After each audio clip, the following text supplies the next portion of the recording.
This is episode 207. I have to put my legs in Friday and Wednesday.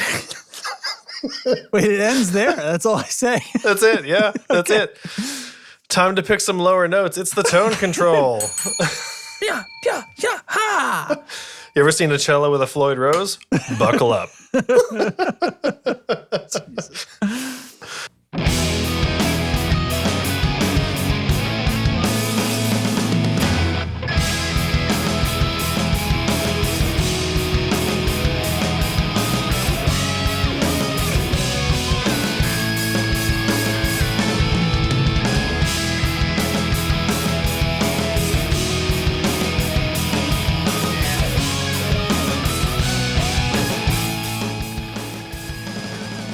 Welcome. It's the Tone Control, and on tonight's very special episode, we've got beers, and you'll never guess what else? Content. Things to talk about. That's new and different. Yeah, look at us go. Very full show. I'm excited for it. It's gonna be great. Oh, I forgot. That's what I forgot. I forgot to my koozie. Hold on, I have a box of them here somewhere. Hold on. I got mine. I'm not using it because I'm using the Yeti one, and it's, I don't know. Just pretend. Here we go. This is just, we'll just do it in post. Fix it in post, Justin. Fix it in post. Nice. Delicious. Tone control. Refreshing. Tone koozie. No. Okay. Nope. Restart. Okay. I will buy another koozie if you guys decide to sell more. You could buy this one. Also, Mike, if and when you listen, I have not forgotten that you wanted to buy a whole bundle. I'm sorry. It's just been a little crazy. I have sort of forgotten that I was supposed to set up a merch store. That's okay. Things are wild. Speaking of things being wild, before we do anything else, I just want to say I have received a lot of messages and emails and just notes in general from people congratulating me on becoming a dad and being excited for us and all that stuff. And it's fantastic. So I appreciate all of you very much. It's a little overwhelming, but in a good way. Uh-huh. And it really means a lot to hear from people. It means a lot to hear from people who like the show in the first place, but to hear something that's like really personal and stuff, it's been great. So thank you all. Love you guys. People are like offering hand-me-downs and stuff. It's insane. And yeah, we have like a closet full of stuff that we've been setting aside for a long time now. For someday, yeah. Yeah. So it's been crazy. The response has been like I said, overwhelming, but in a good way. And love you guys. It's good. Nice. Yeah. What else is new? I petitioned for graduation today.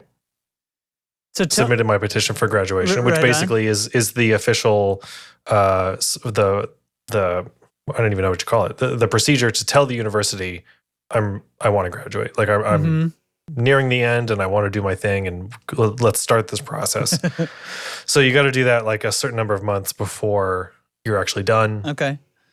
And it's just so they can there's a whole thing with the registrar and grade confirmation and things like that. So my petition was submitted, which means I'm nearing the end of grad school, which is because of how it all works out with the term calendar. And then there's like a 30-day minimum of grade conferral and all that shit. Yeah. It's still in December of this year that I'll actually get my degree, but they're like, yeah, do it now. You got to do it. You got to start soon. When you're within X number of credits, it's friggin' February. Start that ball rolling. Yeah. And I was like, well, I may as well. I'm not going to take a break, but halfway through a term now and it's been great. And 3 more after this. So. Wow. Cool. Yeah. Cool, man. Crazy. The program that Marielle applied to should be announcing decisions for whether she's accepted tomorrow at some point. Oh, okay. Tomorrow as we record this. So by the time this episode goes live, we should know. So obviously she's quite nervous. Big. She's keeping it together.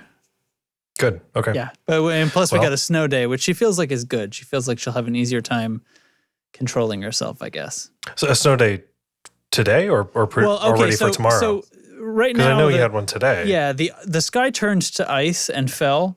So it started raining yesterday, and it rained all day, and then early this morning it started turning into sleet, little ice pellets, and little BB ice. That went all day, and it's piled up outside, so it looks like 2 or 3 inches of snow, but it's actually ice pellets. It's ice. And over the course of tonight, it is supposed to turn into actual snow, and they've already called tomorrow as well. So today was a snow day. They've already called tomorrow. Yeah, not happening. It's not good. Yeah, that's like one less thing to worry about, like going to work, so she can. I mean, I'm still going to work. Well, yeah, but that's the thing. Like working, people probably know this already. I work for the university that I'm attending, but when you work from home for a primarily online university, there are no snow days. I don't get snow days either. And yeah. So, nepotism, tuition benefit. Let's call it that. yeah. Benefits. Yeah. No. Yeah. Cool. Well, we do actually have content tonight. We should get to it. It's like guitar related and everything, I swear. So this is going to be a show about guitars. The work doesn't come to you. Doesn't it just mean the work doesn't come to you? I don't think I'm picking up your meaning there. I'm sorry. I think it means, I don't know.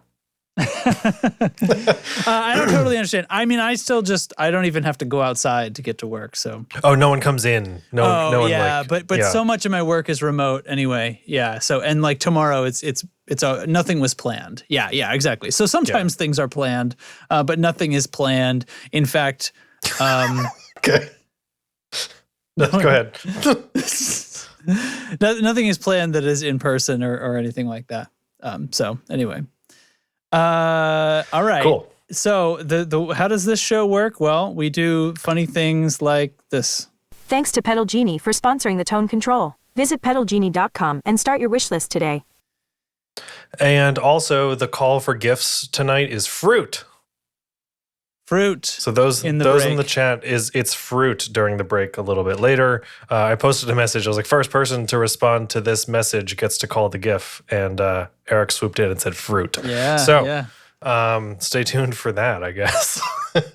Oh, also, if you're a Patreon supporter and you haven't peeked at your Patreon stuff lately, go do that. There's some exclusive Patreon videos for you in there, and they're quite fun. Yeah, we're going to occasionally pop those out. Some more fun than others, but we'll see. Yeah. Okay, so let's get into some actual news and stuff here. Prepare to hear a thing.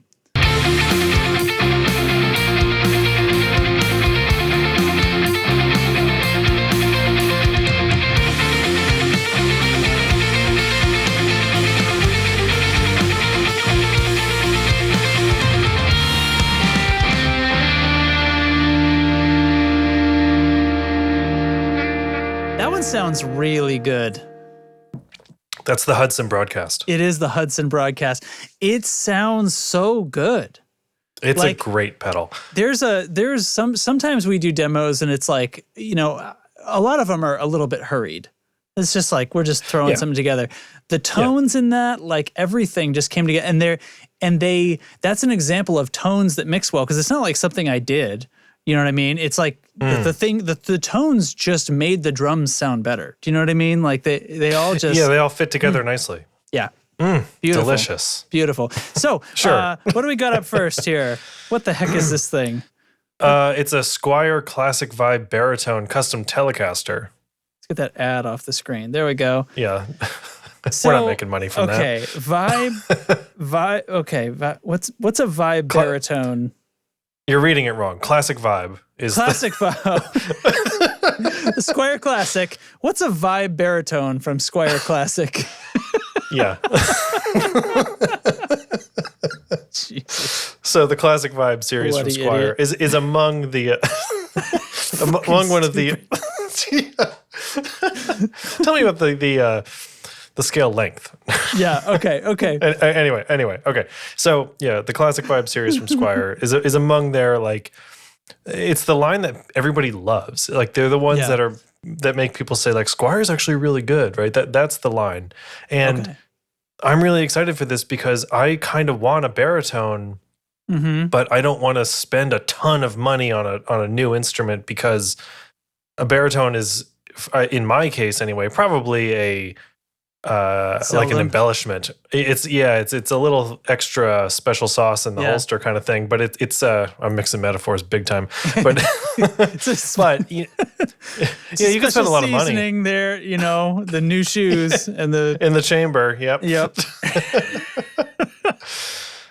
So this thing's $500, and it's part of the lineup that's supposed to be a really good quality instrument. And I think $500 for like a fun toy like that that is kind of expected to be modified, right? A little bit. But it's not nothing. I mean, they have double binding. They've got double bound. You know, so they're not like stripping everything away. You know, you're getting some of the fun visuals. You're getting the good visuals. Yeah, it's got the 5-screw pick guard. It's got that 60s style accompaniment. 2 colors, black and 3-tone sunburst. And like it's That's just a bummer. you throw. That's a bummer. What, the colors? Yeah. I think you get the black one and put a black pick guard on it, and we're fucking cooking. Okay. And can we just like anodized aluminum metallics on it too? Like just we'll just black it out. Oh, right. And then put a stacked humbucker in it. Yeah. You are in some brutal territory with this thing you're in for not a ton of money. That's what baritones are for. Oh, like I'm really thinking about it. And baritones, kind of like a 7-string, you rethink a lot of how you play the instruments and stuff. And I've only experimented with baritones like at a guitar store, but they're really cool. So this has a 27-inch scale, which is it doesn't a regular. Look that different in the picture. It doesn't, but I really a regular would need Fender scale to compare, you know. Yeah. Well, even then, like on the website, you'd need them side by side in the same photo. Yeah. Gibson scale length, like this one here, is 24 3/4, right? So it's quite a bit longer. Fender scale is typically 25.5. So I just think it's such a good deal, and I think I don't know, like $500, you could put that away. You could just save up for that without too much trouble. And have a shitload of fun quickly. Because I was thinking about like, oh, maybe someday I'd get like the Revolta baritone, but that's like $1,000 or $1,100, and you know that's not nothing. But for I mean, I don't know if these start coming up used or something like that. I bet you could find. That'd be so fun to have. What if you found one that was like in good shape for $400? I mean, you'd go home with it, right? I probably wouldn't think twice, right? It would be. I would rummage around for something to sell and make it happen, right? Like just this little reverb pedal or something, just to put this stupid anything thing. This stupid fucking broken delay pedal. Yeah. But you know, like I trust this line from Squire, and I've never owned one, but I do. Everybody's always saying how great they are. So, and I think with a little tinkering, you could have a really friggin' bitchin' baritone. Bitchin' baritone. I love that. Bitchin'. Yeah. All right. Cool. All right. Moving right. All right. No, it's good. It's good. My reaction to this was instantly like, but I want a humbucker. Like if I have a baritone, I want a humbucker. I don't mind if it's a Telecaster. I just don't really want it to sound exactly like a Telecaster. That's maybe just me, but. So there's a video from the Rev amplification channel. It's either from Rev or from Sean Tubbs specifically, who does a lot of their video content. I forget whose channel it's on, but he's talking about adding a baritone guitar to songs as a thickening layer, right? Okay. And he plays this PRS baritone in the video that has a coil tap, and its default mode is set to single coil, and then you pull the tone pot out and it becomes a humbucker. So it's like the inverted version of that. Anyway, point is, with really heavy crunch tones, the single coil baritone sounds humongous. It just slices through because it's such a lower register.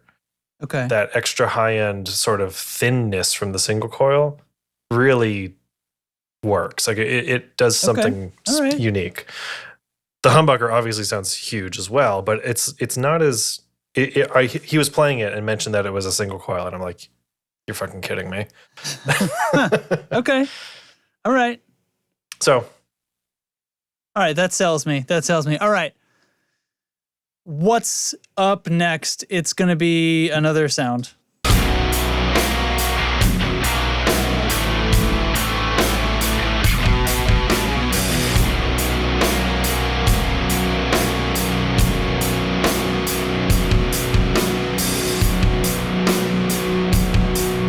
It does go on. I don't know. I think that's a U demo. Is that your drop A guitar? That sounds like it probably was. The Sick As Bondi. As I recall, I wasn't using that pedal right, or I wasn't using that pedal expectedly. But whatever. That's what I made it sound like. Yeah. For some reason, the incoming video from Discord looks like it was filmed on a Post-it note. Like, yeah, I keep getting a lot of interference. Like, it's clear now, but it's been iffy. It's been iffy. Okay, I think I have the next thing up. There we go. The website took a second to come up. Here we are. Yes. All right. So, guys, it's Baritone week. It's here at Baritone. It's time to pick some lower notes. Yep. Oh, nice. I'm going to write that down. What a sick-ass demo. So it was much longer than that, and I cut it down because I don't want it to be, like, extra long, but for some reason I just let it ring for, like, 4 fucking measures before the song was even over in that demo. What a dumb shit thing to do. Anyway. I think the demos from now on should just be one chord sustaining. Like, there's nothing over 16 bars of drums. Yeah, the variation is, like, how busy the drums are. Sometimes it's just one chord, and it's like it's like a Blink 182 drums. Like 16 bars. God. That would be amazing. I'll give you $1. You do that in your next demo. Set up a live stream and everything, and like, we'll really hype it. People will turn up. This is the best demo. All right, here we go. Ready? I'm really feeling this. You know what? Let's go to the drums. Let's lay it down. That'll be our April Fool's demo. How about that? Yeah. All right. I love it. Very good. Very good. Okay. So we're supposed to be talking more about baritones. Yeah. So Carlos Lopez, former Fender custom shop builder, has started his own company, Castadosa Guitars. And these just sort of launched this week, it looks like, and he's making baritones. And he looks like he's doing them in his house with his family. Like his wife is winding pickups. Cool. It's awesome. And you can see it there. It looks like a slightly offset Strat body. Yeah. Right? Like it's a little melted. Sort of like melted, yeah. Yeah. But it's still got the S-style thing going on. Uh-huh. It's also big. Like it's a big body. When you see somebody playing it, it's larger than a Strat, not just because of the neck, but the whole body is larger. It's got a mastery, bridge, and trem, and 3 mini humbuckers with a 5-way switch. And it's so cool. Like I just think it's rad. I have not seen a price yet. I think they're just starting to hit the hit stores. I know CME has one or two. I think there's only like 4 or 5 available, at least right now. I got to click through here. Ariel Posen has been part of the launch. The demos are awesome. The thing sounds really cool. It's got the big block inlays. It's got the dark tinted neck in the back and stuff. So I think it's cool. Just more baritone pickups love. Here. Yeah, his wife's signing the back. She wound them. Nice. Pretty cool. Yeah. Yeah, they are relicked. Doug's saying he's not into the relicking. That's not an uncommon thing. You know, people are really divided on that. It strikes me because a lot of times I like a relic, but there's something about like this one looks extremely authentic. Like it looks sincerely grimy and not just worn. It's the grimy, yeah. There's I think 3 colors. I've seen a black one, that blonde one, and I think there's a greenish one. And the greenish one has this like grime that's really visible on it. And it's that's the kind of thing, like my guitars get grimy, especially my nitro finished ones, and I do remove it because it does end up looking gross, and it does feel gross as well. But I don't know. I mean, it's cool. I like the black one a lot. I just think baritones are sick, and disgusting. Don't sleep on them. Just friggin' filthy. But that's the other thing is that it's the baritone thing that's, again, it's just a little chunkier, and I think that I'm starting to notice. Yeah. Whereas I said I didn't think I could tell before. Now I think there's something. It's like sort of chunky and. And really, so to go from 25.5 inches to 27 inches on the scale length, that's not a very big difference. Not on the ruler. But the difference between a Gibson scale and a Fender scale is 3/4 of an inch. So like that is something, and that is a thing you can feel when you compare the two models or the two brands. Totally. So to go, like, if you were playing even short scale, like if you're playing a Fender Mustang or something, or a Les Paul Jr., and you go to a baritone, it's like a friggin' mile long. Damn. I want to get in with the baritone. I think I want to be checking that out. Oh, you know what you should. You know what you should maybe check out. These new bad boys from Squire. It's from Squire Classic. It's the Vibe Baritone Custom. Yeah. So, I just really feel like that sounds like it's probably something. It's a good entry point. You know what I mean? Yeah, $500 I heard or so. somebody I trust told me that recently. I just want. I feel like I heard about those pretty recently. Yeah. I can't remember where, but credit where credit's due and all that somewhere. Except, at some point. Okay. Cool. Yeah, no, it is weird. So what's happening right now is I'm starting to realize that we're doing, like, we set out to do this correctly and like not waste a bunch of time, and we're now we're friggin' flying. My girl's getting a lot better at the cello. Yeah, I saw that video. She's actually like able to like play a little song, and the pitch is starting to get better. Nice. So, and this is the thing, like, because I didn't really know what this was going to be like, because it's a fretless instrument, of course, and the kid is 6, and it's like at first it was it's like as big as she is. She pushes the string down, and it's like, she does it like one time, and she's like, she literally wanted an ice pack. Oh. Okay, so I was like, I don't know what's going to happen with this, right? And so she's going and she's doing, Twinkle, Twinkle, Little Star, and, she's doing the whole thing. She's got all the notes and everything, but the pitch is like pretty off. Yeah. But she's trying to, she's pausing between every note and everything. But the past week, like, something kind of clicked, and she's starting to do it without looking at her fingers every time. And then, like, yesterday and today especially, the pitch was like pretty close. And at one point today, I even saw her start and then move her finger a little bit. And it got better. It was like flatter, and she got a little closer. I was like, oh, okay. It's learning.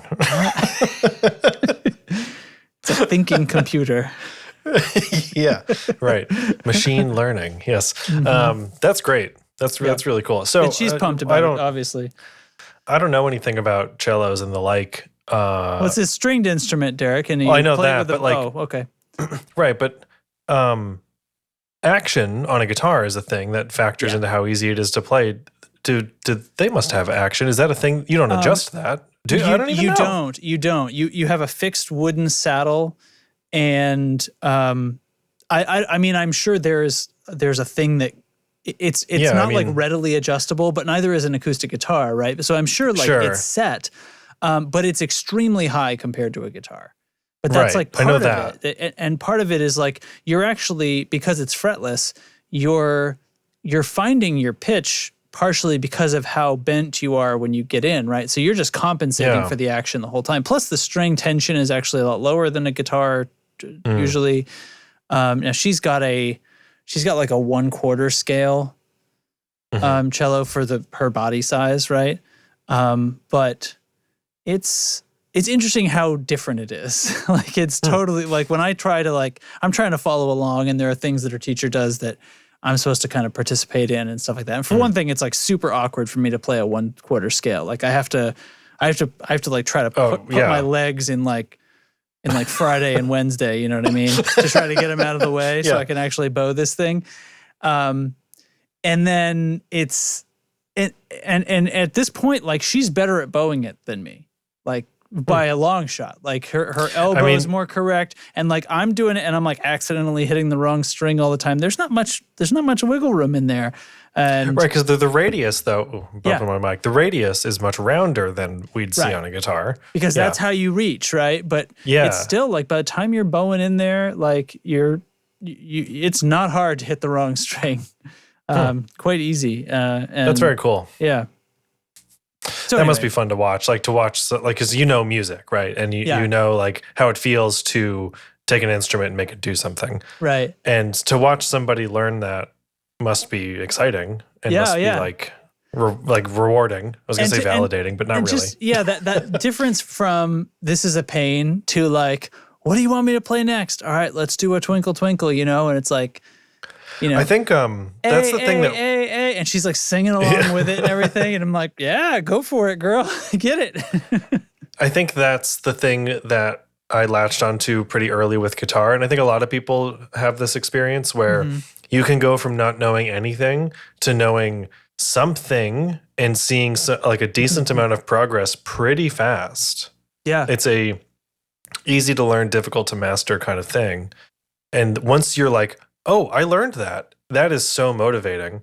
Yeah. And you just sort of want to keep doing it and I don't know. It's like when I realized I could like play the songs that were my favorite songs at the time as I was a kid, like, oh man, like. Well, because that's the emotional connection, right? Like, so you're doing all this work and it's a little bit rewarding. And then when you can do something that you can play the song your heroes that you have an emotional connection to before, it's like, it all just comes in, right? It fills you up like a balloon. Yeah, I totally get that. What you just said, it reminds me of something. I feel like this was like a interview with John Mayer or something like that. I know it was John Mayer. I feel like it was an interview anyway, but he was talking about like early on, really, really slamming into guitar. And, every week he feels like he got twice as good at guitar. And that doesn't continue forever. It slows down. And then it's like, well, every month you're twice as good. And then it's every year you're twice as good. And every 10 years you're twice as good. Yeah. It's a diminishing return. Right. But it's like at that beginning phase, like you were just talking about, it's like you can make it's rapid fire. Click and wham, you just really comes together. All of a sudden she's not whining about her hands anymore and it explodes.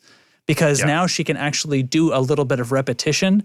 And then today, just to see her, I didn't even say anything to her, but just to see her move her finger in closer to pitch. Let's be real, closer to pitch. But it's kind of like you're doing it. You've done it. You just heard that and went, yeah, like a cello player. God damn it, like a friggin' cellist. Yeah, awesome. Oscar Mayer's third cousin. John Mayer. Oscar Mayer's third cousin, John Mayer. I think we should call him John Mayer in that case because it's Oscar Mayer. Jesus. Okay. All right. Guess what? I hope you have had time to find those fruit gifts because it's time to talk about Pedal Genie. Are you ready? Are you set? And go. Are you go? Play them fruit gifts. Pedal Genie is like the Netflix of guitar pedals. Rent any pedal you want for as long as you want for one low monthly price. Shipping is included and there are no late fees or time limits. With over 1,500 pedals to try from nearly 100 different manufacturers, Pedal Genie definitely has the gear you want to try. God. Subscriptions start with Flex at just $19.95 a month. Try out one pedal at a time for as long as you want. Send it back when you're ready for the next one. For only $39.95 a month, the standard subscription includes shipping, so you could have a different pedal every few days. If one isn't enough for you, Pedal Genie Pro gets you 3 pedals at a time for only $64.95 a month. Shipping included. There's a subscription for everyone, and best of all, your first month is free. Kiwi, if you find the pedal of your dreams, the one you just have to keep, Pedal Genie will offer you a buyout option. Prices vary with the length of your membership and the type of pedal, but you'll definitely get an awesome price for the pedal in your hand. So head to pedalgenie.com to fill up your wish list with pedals, and they'll send out your first pedal ASAP. Pedal Genie. All your pedal wishes granted. Incredible. Oh my God, fantastic. Well done, everybody. I love this model of GIF, like where we say like this week it's this, and oh, so fun. Well done, everybody, on the fruit GIFs. Good call. Oh, fantastic. Oh my God, Excellent. that one doesn't. Oh, it blinks. Oh, I get it. Jesus. Okay. Okay. It's also a tomato, which is a fruit. Yeah. And I think we should be welcoming to that, you know? So I've actually had that argument with my kid a few times now because she's supposed to have a vegetable with each meal, right? But at some point, because she's not a dummy, it became revealed to her that tomatoes are fruits.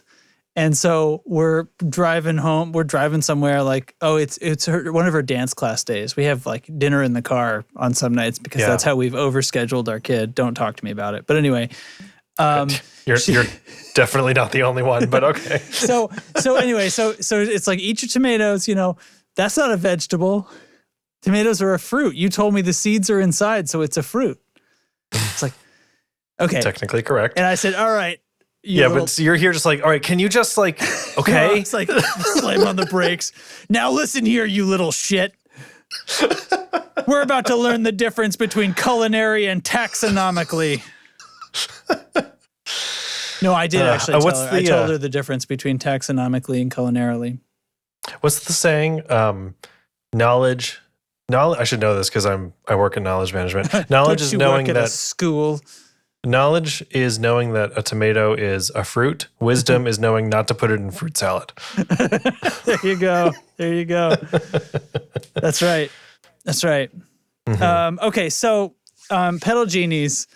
It seems that one of us has the adventure audio again. Yeah, it's me.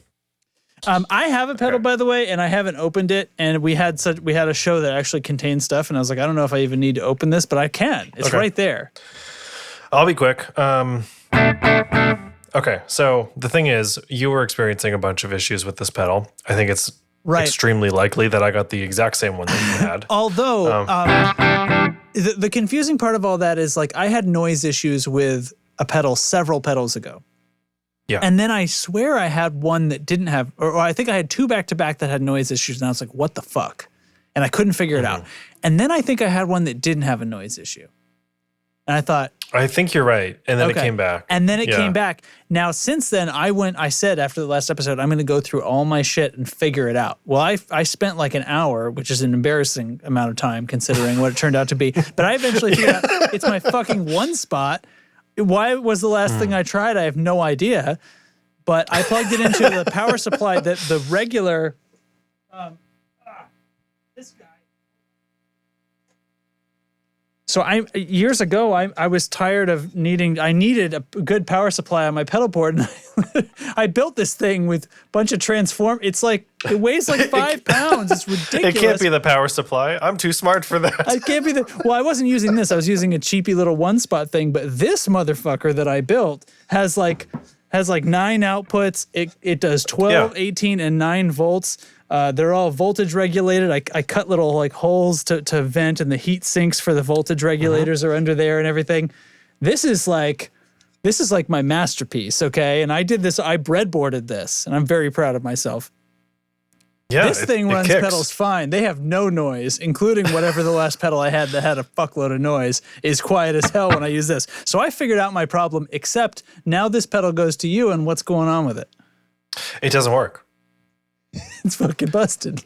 It's fucking busted. So like it's one, it's noisy, and two, it just doesn't really do anything. So it doesn't do anything? No, it does something. It's just not doing it well. Like something's broken inside. Like it's a loose solder or something like that. I don't know. Oh, look at this pedal. So there we Doug go. Doug said he's interested in hearing this. I got bad news for you, bud. You're not going to hear it tonight. So, all right, here's my bypass tone. Okay. I'm going to turn this pedal on. Uh-oh. It's on. It's on. Oh, we know. I know you know. You ready? That's it. I feel like that's just coming through your voice mic. You are correct. Let me turn some knobs. It's on the floor. Hang on. Okay. It's extremely lo-fi pedal. Yeah. Okay, let's try again. It's Nope. working worse than it did earlier. So it's degrading over. Did you plug anything into all those little jacks on the top? I did earlier, and they didn't do anything. Well, Okay. it's a no-fi. A no-fi pedal. I love that. Yeah, it's busted. So It's totally wrong. Yeah. it's into an isolated power supply. It is on a pedal board. Oh, I mean, you can hear it's coming on. The power supply isn't not powering it, right? Have you opened it up? I wouldn't. I did open it, Yeah? and it looked like a pedal. Like it just, I don't know what to look for, you know? What were you expecting, right?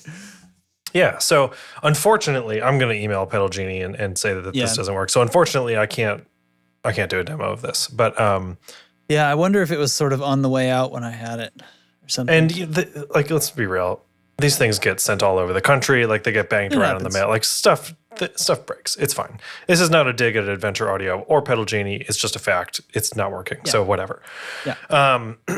Yeah, it's toast and it's a bummer. So anyway, what I thought I'd do is just the other day in Discord, I was saying what a great combination the Rev G2 and the Foxcatcher is from Copper Sound. Ooh. So those are here on my board, and we'll just do that for a second, okay? Okay, sounds good. So here's the Foxcatcher, which is a Bluesbreaker style overdrive from Copper Sound.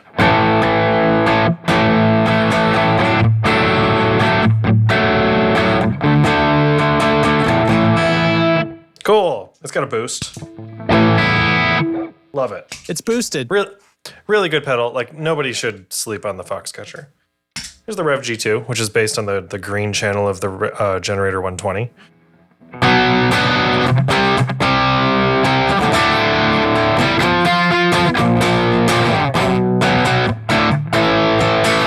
Crunchy. It's good. Yep. I like Tight. it. Tight. The aggression switch is in the middle. So aggression mode is off. Middle aggress. That was fucking stupid. That was fucking stupid, Justin. Okay. And then this is both together.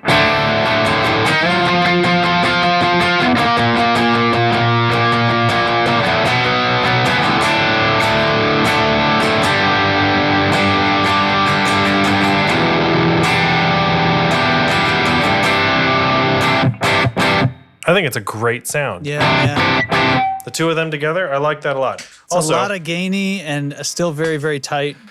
it's clear too. Like it's Doug's not a huge fan. Well, go to hell, Doug. Fucking beat it.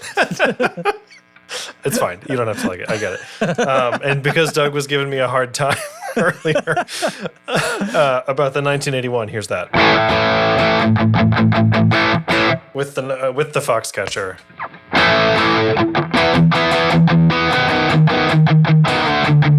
That's a good combo song. Yeah, very cool. What about all three? Come on.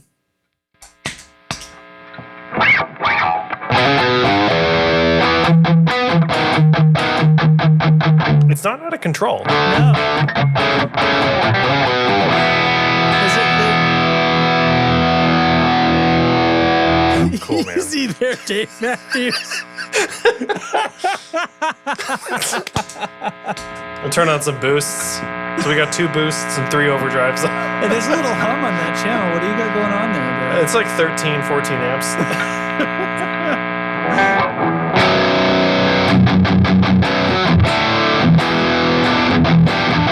All right, enough. Wow. That's all right. I mean, that wasn't as bad as it could have been. Imagine if there was a Right, Big Muff in yeah. there somewhere. It would have been. It would have ruined. I'll be right everyone's back. day. Hold on. Hold my beer.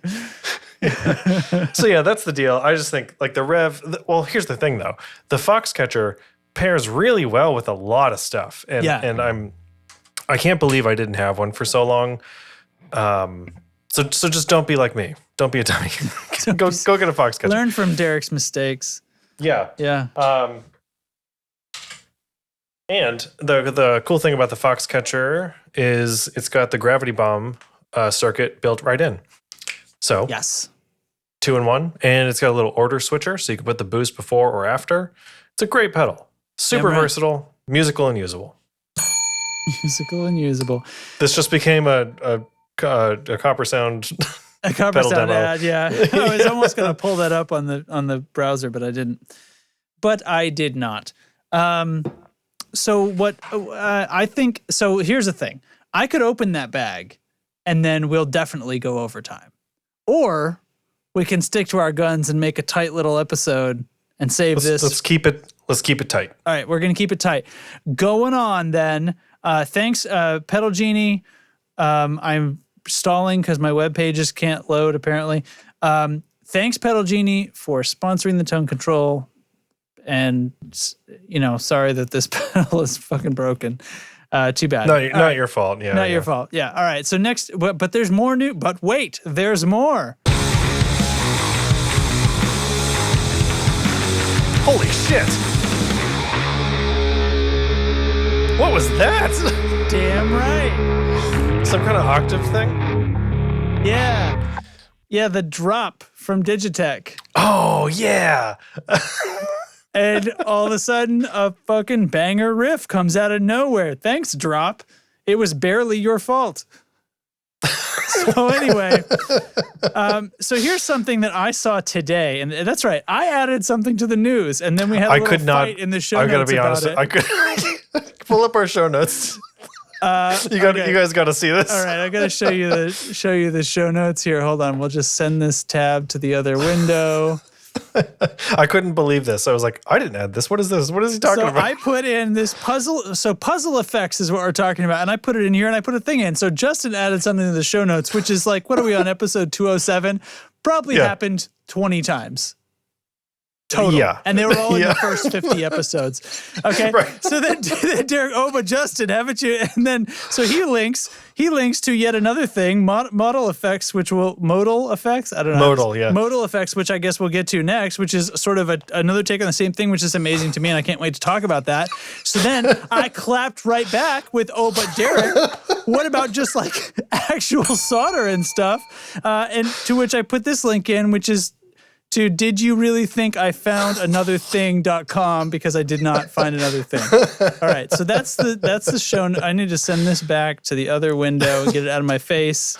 Love it. All right. Love it. So, that's the modal one. So let's do puzzle effects first. Okay, so I'm on the wrong tab now. Here we go. Okay, so puzzle effects. So this came across my news feed. Yeah. I saw it too. In Kickstarter. Apparently this happened some time ago, but their Kickstarter has started now and they've changed some things around, so it's getting re-advertised. Okay. So the deal here is these pedals are shaped like puzzle pieces. And that's it. Moving on. But there's no jack. You use the puzzle piece assembly to connect them. Okay, but they have jacks. Oh, so they have a jack. Yeah. Each one has a power plug and jacks in and out. So you can use them as regular pedals. However, they have, I wonder if I can see it. I'm going to have to play one of their videos, but okay, which I'm not going to do because we'll probably get hurt on YouTube for that. But if on the side, so it's like right under the outie part of the puzzle piece. Right under the peen, yes. Yeah, and then reciprocally on the other side is another. There are 3 pins, so that when you slide these together, they form a connection. And then you can put them in any order. And in the video, they're shown just hot swapping. If any of them are powered, they will all be powered because they share power across that connection. That is good. And then when you just mixing and matching the order, and they just flow right to left. And he puts the input in, takes the output out of the last pedal, 2 jacks, and the whole thing's settled. So, okay. Yeah, so they've got that's it. I mean, the pedals just they form a system. There isn't any other better stuff on this website. So they share power and signal, hot swappable. Right now there's a boost, a delay, and an overdrive, which I guess is different from what they first advertised. But they're rejiggering their whole system. Yeah. And then there's pedals start at $179. Yeah, Kickstarter buy-ins start at just $179 right now. So the thing is, like, this is, once again, we were just talking in the last episode about like these sets, right? Yeah. Now this is something where you really would need to get like the set, right? It would be silly to get one of these. It would kind of be silly just to get 2, right? I mean, So you do have I to was- kind of buy yeah. in. I think so. It's a pedal ecosystem. It's I was just thinking like, oh, if you have one, right, or even the one on the end of the chain, that protuberance, right? The right, that The side. emergence, the appendage. Right. Yeah. Yes, the pedal appendage. Like it would get in the way of other stuff. But Appendage. Nope. stop Nope. Okay. Sorry. But really, it wouldn't take up any more room than a cable coming out of that side or a power Right. connector or something like that. So I don't think that's a deal breaker. So the IO jacks are on the top, not on the side. So if you had this next you to do have something one. with a side jack, if it was right in that spot, that would fuck you up. That would fuck me up. Yeah. Yeah. Um, So you just got to buy the whole I mean- ecosystem. They've got to come up with the full line. You know, I think originally Okay, so here's the thing. they had a fuzz, a distortion, and a boost, and so they've changed that around. I think that's how. Anyway, this is obviously a better array. Yeah, I think it's a better lineup for sure. I think the idea is good, right? The connecting the hot swap and like the sharing power, that's the killer cool. feature. Well, but yeah, especially if you're plugging into like a pedal power 2 and there's 8 outputs or something, then like you got 3 pedals on 1 output, that rules.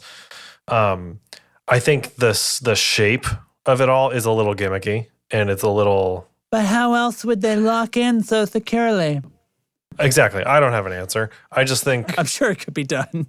Oh, of course it could. As we'll see in a moment with what we're about to talk about. But yeah, it's cool.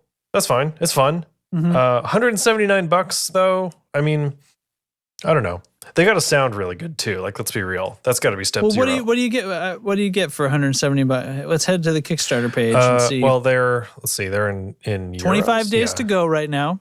They've raised $2,500 out of their 20,000. Okay, so for 20,000. it says about $180 is a conversion going on here. You get the boost, $179, which is about $203. You get the overdrive, and then for $225, you get the delay.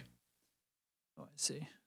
Now, I wonder, does Kickstarter lock in the conversion when you pledge or once it closes? Because what if trying to play the market? Yeah. I obviously don't know that answer, Derek. You can get all 3 for $553. I mean, that's a lot. Well, that's a lot. And yeah. And the Again, thing is, we step haven't zero. talked about what they even sound like yet. They need to sound good. I just once again we're talking about these pedal systems, pedal ecosystems, pedal sets. And it's like, are you really is that gonna be that's all the pedals that you actually love the sound of and the feature sets? Because we've got the 3, like everything they make is gonna have this 3 knob set. Mm-hmm.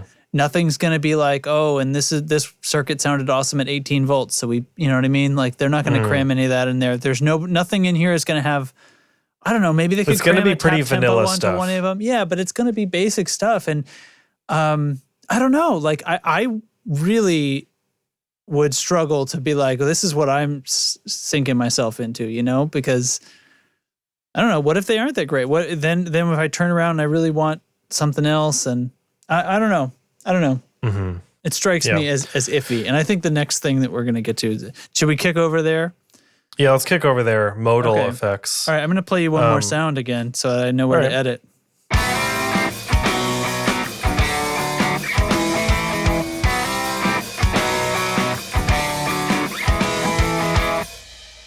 Okay, I think I forgot to change the web page. That was the Jackson Prism. Oh, cool. Okay.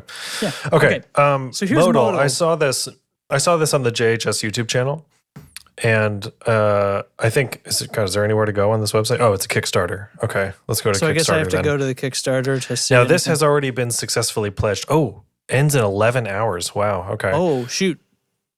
I think they got a big push from the JHS show. Almost $39,000 of 10,000. Yeah, so they really slammed they really it. hammered it. Okay, Right. so the thing is though, this is that same kind of idea of hot swappable pedals, but there is a single pedal like frame chassis type thing that you put these little modules into that you can reorder in any configuration you like. And I feel like it's a little more like a Euro rack. For synthesizers, right? Where you're That's like a good way to sliding put cards in and out or something. Right. So it looks like they have the one thing. Yeah. So these pedals, the modules have like a little connector on the back, and it fits in and locks into the pedal chassis. I don't even know what you'd call it. So the modules have the controls on them, knobs, switches, things like that. And then this main, like the thing they snap into has the foot switches and an overall output volume. So activate and on off. I see 2 switches on the main frame. So, and then there's an overall volume, I guess. And so it says here in the diagram that on off is the bypass, and then activate is a solo channel selector. I don't know what that means exactly. I should probably have like read this entire page, but what's cool is like you can put in a fuzz module, and there's a switch on it for silicon or LED. Yeah. Or the distortion, you can do germanium or germanium plus silicon, and so on. Many of them have just a single knob, like that one a boost. on the left is a tone control. Hey. But they do have a low pass, a mid scoop, that kind of stuff, and you just snap them in wherever, and you can configure it however you like. So I don't know. It's a better version of that other idea, I think. Okay, so but now that we've talked about this, there's a pretty distinct difference, though. Like these modules are maybe not all of them, but some of them are not a whole pedal. It's a mid scoop, right? Or it's one's a tone control, and one of them's some other kind of EQ filter, right? That you're pairing or putting in line with some other effects, right? Correct. So that's a little different than a whole pedal. Yeah. I don't know if that's bad. This is more like building for yourself a single effect. And so then the activate switch must turn on some aspect of it. Like I think it turns them all on. But then why would there be a separate bypass? Let's see. So that's what I'm thinking is maybe the tone or something. Okay, hang on. I got it here. Solo channel selector lets you select individual mod slots for you to turn on or bypass entirely. You could put a boost in to raise your signal for a solo, or put a tone in to change your signal profile and activate it all with the click of a switch. Okay, so maybe one of the... So basically you're somewhere on here, you're selecting which of the modules the activate switch operates. Something like that. Or maybe it's always like the left one. The entire frame. Maybe it's right. Maybe it's always the one on the end or something like that. Right. Cool. So anyway, it fits in magnetically. Oh, they snap on magnetically. The color coding, they're differentiated by color. So you can see like yellow is overdrive, orange for distortion, red for fuzz, blue for tone shaping. It's a clever idea. Again, it's got to sound good.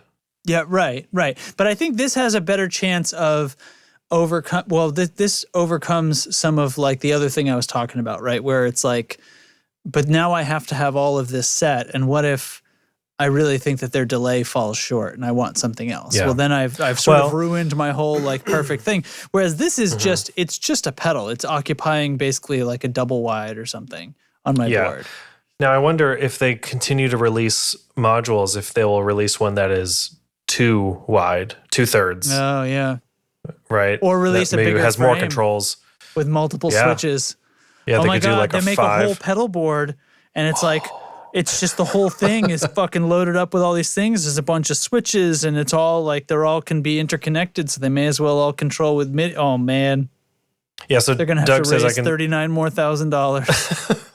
Doug says I can see niche situations where this could work, like stacking delays with a fuzz in the middle. Exactly. Sure. Like I think that's exactly what it's for. Go watch the JHS video. It's really informative, and I think they sound pretty good. Like it's not. They do play them. It's not just a hey, look what we did with the form factor, but although that's most of it. It's most of it, yeah. But this is being able to construct a pedal instead of buying into a pedal. Like there's a difference that this doesn't offend me in the way a pedal like, and they're all painted like this, by our set. Yeah. You know what I mean? Check this out though. You pledge, this is a Kickstarter like a Kickstarter deal. Okay. Because once it hits retail, it'll be more expensive. For $259, you get the bass, and then Yep. the boost mod, the low pass tone mod, and your choice of overdrive, distortion, or fuzz. Okay. For $259, at retail that'll be $319. Okay. Not bad. I think that's an okay price for what they're talking about here. And then there's going to be more modules, right? So experimenter pack for $399 you get all contains of them. everything. The bass, boost, overdrive, distortion, fuzz, mid scoop, low pass, tone. So mid scoop and low pass are two different tone modules. Right. All right. So to complain a little bit, I feel like this is going to very quickly run up into not having enough modules to really do something extraordinary. And you're going to want, like, why can't I have a tone module that has 3 knobs and handles the whole thing? You know what I mean? You know, that's what I'm going to start to want. So, I mean, maybe that gets developed and then we're probably really got something, but.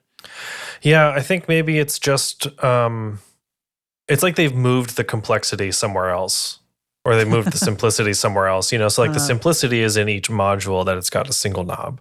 Yeah. But the complexity comes in that you can configure it in whatever combination and order you like.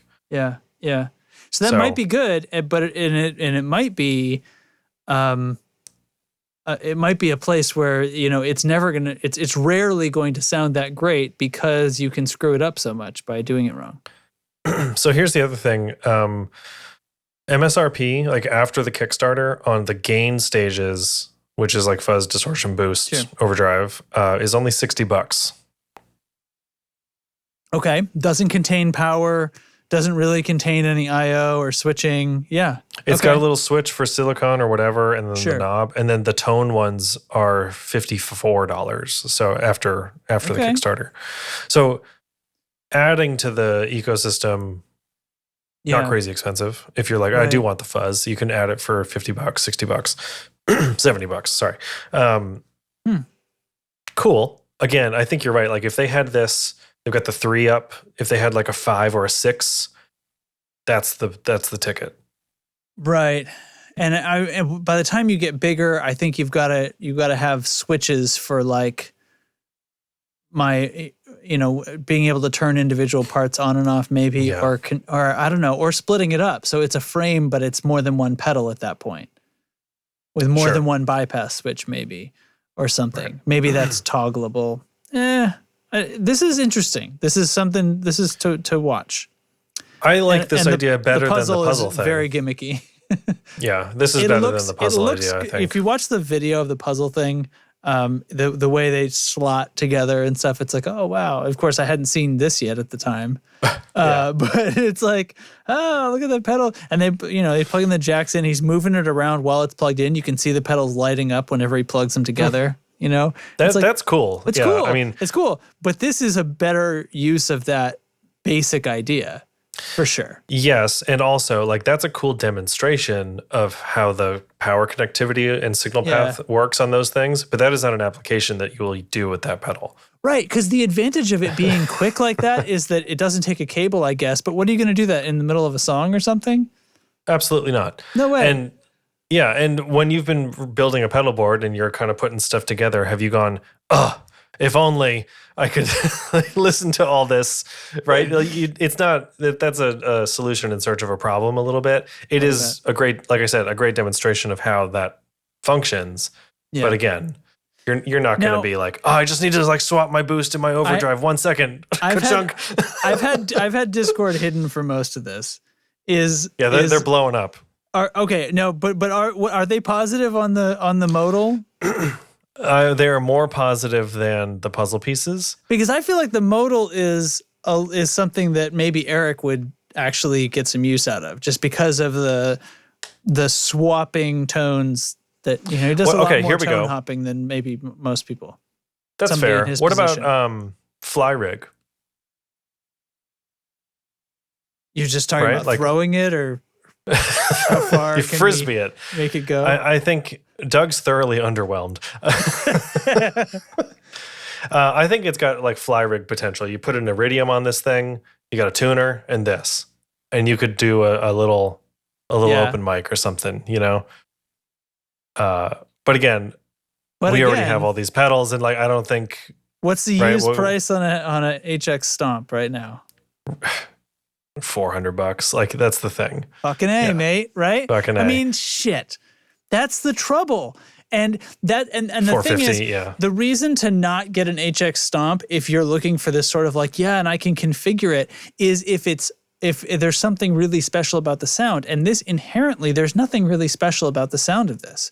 They're good, I'm sure. And that's the thing, like any new pedal that's coming around right now, it's not crappy Boss. It's not absolute 90s. Shit. Yeah. Right. It's just not. And that's just because of the advancements in technology and surface mount components. And and these circuits have all been experimented now. So you can just print the thing. That's circling back to our conversation from last episode. Like that's the thing. A new pedal comes out and you're like, I bet it sounds good. So what? Right. It's no longer like, oh man, good. Is that trash? You know, like, right. Yeah. Right. Yeah. Show me what you got.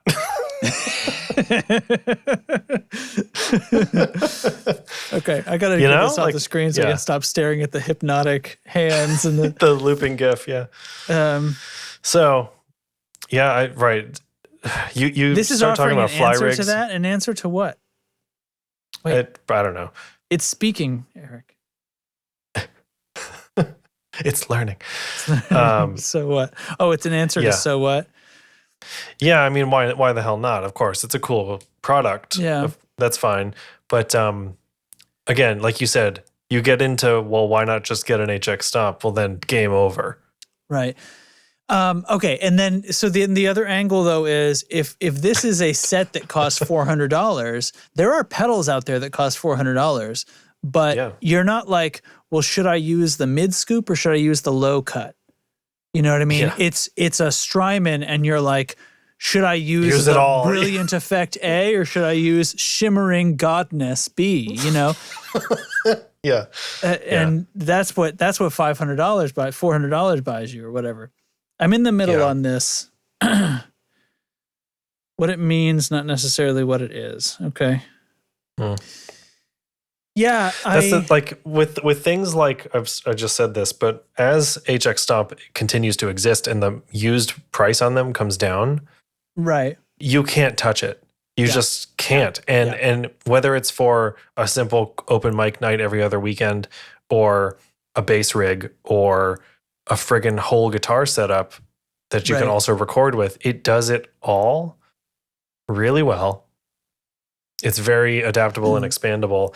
Not physically like these other pedals we've seen, but But that's an abstraction anyway. Yeah. That's it.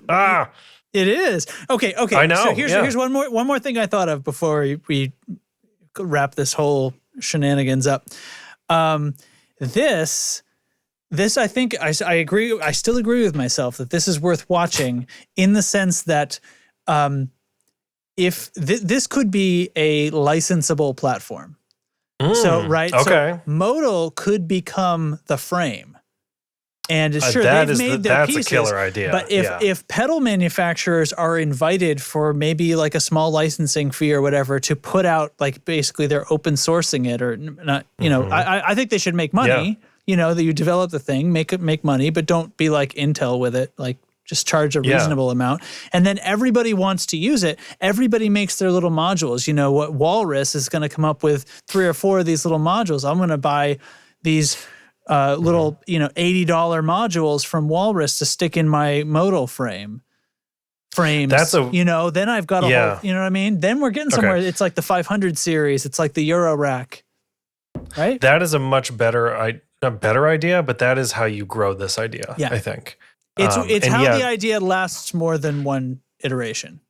And you could get like, just look at the world of boosts, let's say, right? You've got EP booster. You've got like just an endless list of boosts. You've got EP booster. You've got 10 everything other else boosts that aren't as good. Go on. Yeah. But my point is like you could license all of those into this thing. And like the EP boost is that big anyway, I but that's literally not really feel the like point. a screwdriver and a soldering iron is the only thing between me and an EP booster fitting on this modal frame right now. And a magnet, I guess. Yeah. Yeah, but like if you're talking about a company like Walrus Audio or Earthquaker or something, they could take a pedal they already make. Let's look at like the Juliana chorus vibrato, and maybe they just have the vibrato sound only. Right, they really strip it back, right. and like this is the vibrato circuit from that pedal, and the knob affects the rate. You gotta pay extra for the rest. I'm Yeah, sorry, that was the wrong character to do. I feel bad. Not pay extra, but like they compartmentalize the function. Yeah. You guys can take that idea and just let us know, and we'll give you our address to send us a check. It's my saleswoman impression. She's smoking. Did you get from the voice that she was smoking while she talks? Yeah. Okay, let's get out of here. Okay. So. Oh, do you have a suggestion of the week? I didn't write anything down. Maybe. Let me see. Hold on. Let me review my note sheet. I wrote some down. Things of the week. Let's see. What haven't I used that yet? Letting your kid jump on you in a pile of couch cushions. Nah, that's not. Everybody knows that.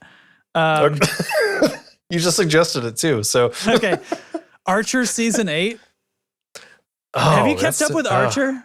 Not at all. No. Okay, so here's the thing. I fell off Archer years ago, not because it wasn't good, but I don't know. Just didn't watch it. And then one night I find myself with nothing to do for some reason. I didn't want to like turn on a game or something.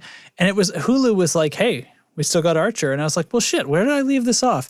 And so then I picked it. So then I watched like 3 seasons of Archer over the course of 6 months or something. And I eventually came up to season 8 where the shows get like kind of like the plot of the show's kind of stale. They've already done now they don't have a job. Now they got rehired on the other coast. You know, they're trying to jump the shark and you know what I mean? So then something happens and they put Archer in a coma and they do an entire season that's like a coma dream where everybody's in it, but they're all different characters and it's like a noir story. And their genre, God. They're basically Tarantinoing it. The season is a self-contained genre story where it's a bottle season. Right. And like their names are all slightly different and they all have different roles, but they're basically the same people. And that's funny. Okay. It's at one point Krieger is a talking parrot in one of them. So I think season 9's the same. Like season 8 was like a 20s gangster noir sort of crime mystery, and then the next one was like an adventure story on an island. And anyway, it's really really cool. And apparently that's my thing of the week. So Archer, for some reason, still going. Although I feel really bad. Like I can't remember her name right now, but she passed Jessica away. Walter. Jessica Walter, passed away this past year. So. She was extremely funny. Yeah. She's great in everything. In so many things and all the shows. Anyway, I can't think of all the great shows. All the great shows that had Jessica Walter in it, and including Archer. So I'll recommend a TV show as well. Yeah. Since you have Hulu, I totally 100% recommend Only Murders in the Building. It is a sitcom. I think I've seen ads for who's in this. Okay. Steve Martin. Okay, that's Selena what I thought. Gomez. Martin Short. Steve Martin, Selena Gomez, and Martin Short. Yeah. And it is a sitcom, thriller, suspense show comedy. Yeah. The common sitcom is comedy. So it's extremely well done. It's, I think, 10 episodes. And it's one of those perfect seasons of television. And if they never made anything else, it would be totally fine. I think they are doing a second season, but it is a perfect delivery of entertainment. And it's they really play hard on true crime podcasts and stuff, and they're really making fun of the true crime stuff. And the plot of the show is that there's a murder in the building they live in an apartment building in New York, and they start a true crime podcast to solve it. Because that's how you do it. Yeah. And so it looked really, really good. Yeah. It's exceptionally good. I loved it. Loved it. It's so funny. Very clever. And every episode, big cliffhanger at the end every time. And you're just like, who did it? Oh my God. It's this guy. It's that. Who's this woman? Right. It's wonderful. Yeah. Okay. Wonderful, wonderful. I can't let it go. Since we're on to TV. So we haven't finished this. We're only like 3 episodes in, but we started watching this show. It's Netflix. It's on Netflix. Sorry, this is me cutting in right now because I got it wrong. It's on Netflix, not on Apple TV Plus, like I said in the show. I'm gonna forget her name. Okay. God damn it. I got to Google this now to make sure I don't say the wrong thing. Okay. The girl the girl across this, the girl in the house. Uh-oh. That's all right. Some of the robots are going. Okay. So the show, this is so insane. The show is called The Woman in the House Across the Street from the Girl in the Window. Okay. And it's it's starring Kristen Bell. Okay. And I don't even know how to, like, okay, so I think it's a comedy, but it's also like a psychological thriller like you're expecting from the title, except it's also a comedy like you're expecting from the title. And the thing is, the humor is sort of like Leslie Nielsen movies of old, like Airplane and Police Squad and stuff. But it's not rapid fire like that. It's not like every fucking thing they do is ridiculous. It's a joke. Yeah. It's like you're watching this psychological thriller that's like, I'm really not sure if she's about to like burn herself or somebody's about to kill her or something like that. But every few minutes, there's something that is just delivered perfectly deadpan that is ridiculous, that is absolutely in that frame of mind. And like, okay, you know, she starts talking about, the event that in her past, you know, like, and she starts describing it and she's narrating it in this way that is so campy, but they just lean into it. And that's the thing. It's like, I can't decide because it is definitely that style of humor, but it's so spread out, you know, and she's going through this thing and she's trying to like, what is going on over there? And she's really like, she's looking through the window and like this crazy thing and the music is all mysterious and all this stuff. And then in the same scene, she pours an entire bottle of wine into a giant glass and like leans over to sip it because she can't pick it up because it's too full. You know what I mean? Like, what the fuck did you just, and that's the thing, that's the show. And it's like that, but they're like 10 minutes apart, those jokes. And they never say anything about it. And I'm into it. I think it's fantastic. We've only watched the first few episodes, but I think based on that kind of description, I think you guys would love Only Murders in the Building. Oh, I'm sure. I remember seeing the ad. It's awesome. We like almost pulled the trigger on it a couple of times, but we should, Beth and I both watched it. We love it. There's so much Can't great speak highly TV. enough. That's the only problem that's going on right now. I know. so much great TV. Okay. The only problem today in this world is... Wait, who pinged me? Oh, it's the stupid robot. Okay. Anyway, so let's leave. Yeah, let's wrap this up. Thanks. This has been a fun episode of The Tone Control. Thanks for watching and listening. And if you want to hear more, then you should probably come to our Discord, which is discord.io/tonecontrol. And if you want to support the show, you should visit patreon.com/thetonecontrol. And you can become a supporter of the show and help us produce the show with your monetary contributions. If you donate $1 a month, then we'll thank you and we'll include your name in the show. And if you donate $2 or more per month, you will become a member of the class, the Royal We, and you get access to super secret special parts of our Discord where you can do the fruit gifts or help decide the gifts in every episode and heckle us and tell us whether pedals are stupid or not stupid on the show. This week's supporters include Carson Ricketts, Nick Greenwood, Timmy S., Matthew Fenslaw, Ryzen Wolf, Jamie Evans, Jeffrey Wright, Doug King, Doug Gann, Righteous Ryan Johnson, Steve Huffman, Jonas Sabatini, Joe Bonumaso, Andrew Walsh of Andrew's Alcove, OG friend of the show, Brian Rizzi, Doug Christ of 37 Effects, Sean Wright of Lollygagger Effects, and Brian Gowery, Kyle McIntyre of the Tone Jerks podcast, which rolled over the next page, and that's why I paused. Yeah. Hey, good job. You would get to the end of the show and in the chat, Justin! Look at my name! Oh my God. Okay. All right. I'm gonna turn on some music and I'm gonna play us out. That's just the way it's gonna have to be. Let's get out I of here. actually yelled that. Did he really? Did he really? Oh God. Okay. That's a good one. Hey, We're not too much over. Have a good couple of weeks, everybody. Hour and 15. Yeah. Take care, everybody. All right. Yeah. I truly believe he yelled that. All right. See you next time. See ya.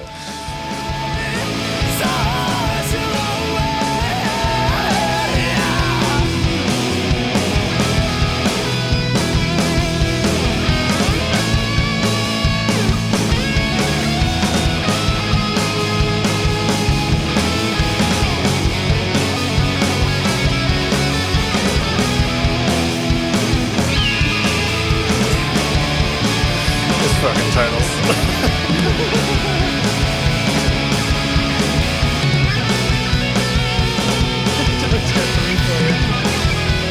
Oh, we already did. No,